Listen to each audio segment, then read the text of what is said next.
can be informed by many different things, but at the end of the day, that inner critic, it can be painful, right? And it can drag us down, and it can really get in our way sometimes. So I think really looking at this topic today is really, really important when we look at like student success and we look at our own like mental health and wellness.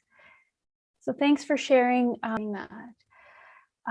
So we'll move on to when we're looking at tools to challenge our inner critic. And what I'm going to say about this is that one of the first and most important tools that you can have to challenge your inner critic is noticing, is to basically notice when that inner critic speaks.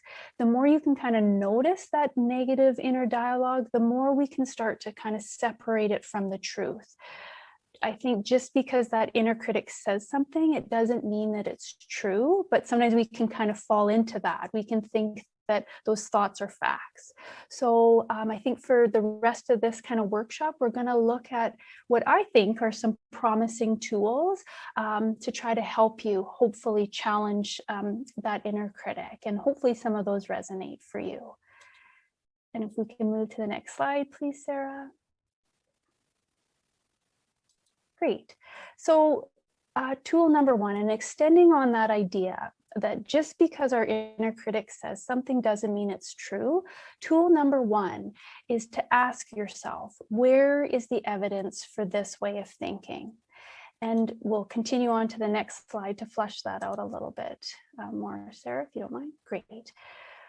So this first tool, so the main premise here is the understanding that not all your thoughts are true just because you have them. Like I said, as humans with our own feelings and anxieties, we can kind of fall into that habit of kind of assuming that that is, especially when our emotions get involved. That can really sort of sometimes warp reality. It can kind of make us feel worse. So the goal of this tool is really to be able to recognize and then to correct some of those negative thinking patterns that we can have. So you'll see up on the slide, we call this cognitive reframing. That's just kind of a fancy word for challenging our thoughts. But the first step is to bring awareness to your thoughts. As I said at the beginning, noticing is the crucial first step. So when you say you catch yourself with a really strong kind of feeling, like anxiety maybe in the pit of your stomach, stop and ask yourself, what am I thinking right now? Because in order to reframe your thoughts, you really have to know what you're thinking to begin with. So that's step one. So bring awareness. Then step two is write down that thought. So notice it and then write it down. And then step three is to start fact checking.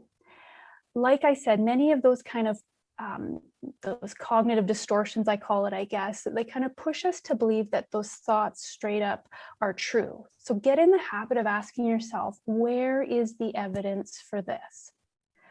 That's a really powerful thing that you can ask yourself.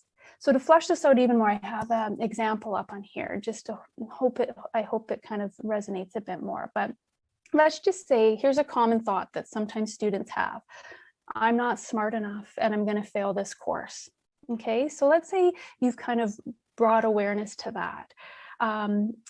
You notice the thought, you write it down, and then you ask yourself, where's the evidence for this? Oh, so what are some of the facts? Well, a fact might be you're attending college, which means you have academic skills to meet entrance requirements. You have a level of skill and intelligence to be where you're at now, right? That's a fact. Another fact might be everyone struggles at some point in time with a certain class or assignment. That's a fact. That's true. Another fact might be, let's say this assignment that maybe you did poorly on, maybe it's worth only 20% of your mark. So fact is there's still time in the semester to bring up that mark.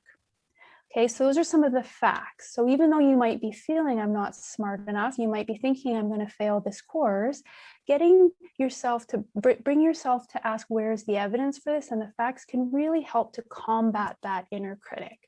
Is there any other facts? I'm curious if that's a thought that you've had, is there any other facts that might apply here that anyone can think of? And feel free to pop it in the chat or turn your mic on.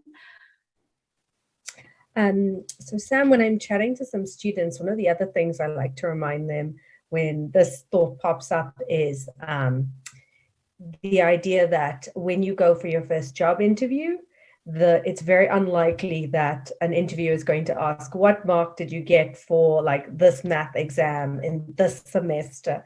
So that and I related to that idea of like, look at the bigger picture, or what is the bigger Mm. picture. And so it kind of Mhm. relates to that idea that you've got there, where like the assignment was maybe only worth a certain percentage and that there's still time. But Mhm. also not to be fused with that idea that the mark defines you. Mhm. And I always say, or we call it like a fact, like look at the bigger picture, like you're still getting yourself to where you need to be. Oh, I love that. Thanks for sharing that, Risha. I like that. That's kind of like zooming out, right? Like that bigger picture, kind of drawing that attention. Yeah.